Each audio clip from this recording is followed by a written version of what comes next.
সন্তানকে রোজা রাখতে চায়, মাঝে মাঝে আম্মা জান কয় ও সাহারি খেয়ে রোজা রাখো, বাবায় কয় খবরদার রোজা রাখাইবা না, চেহারা নষ্ট হয়ে যাবে।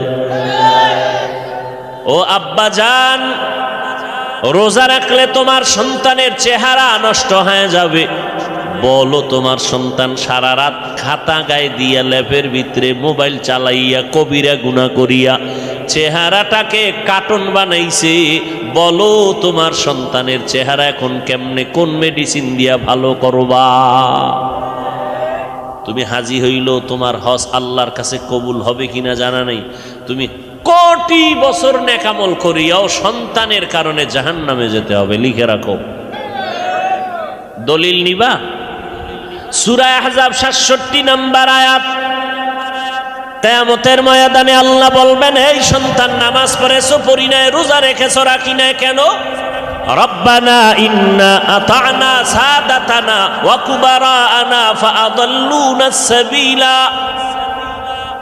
আমি বেনামাজি হই নাই, আমার মা বাবা বেনামাজি বানাইছে।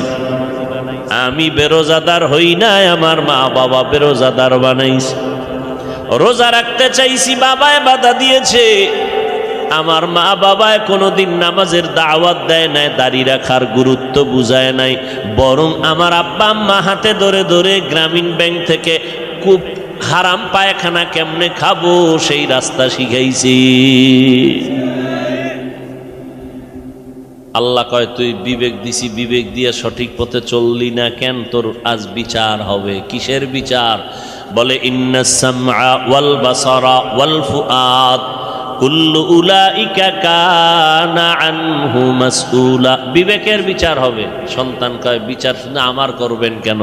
যদি করে নই তা আমার একটা দাবি, রব্বানা আতিহিম যিফাইনি মিনাল আযাব ওয়াল আনহুম লা'নান কাবীরা।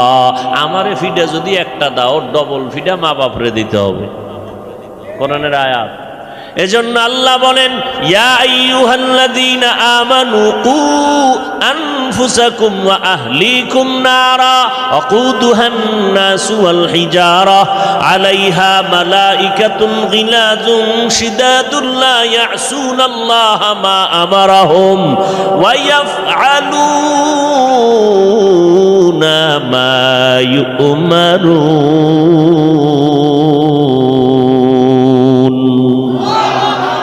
ও মুমিনেরা, জাহান্নামের আগুন থেকে নিজেকে বাঁচাও, তোমার আহালকে বাঁচাও।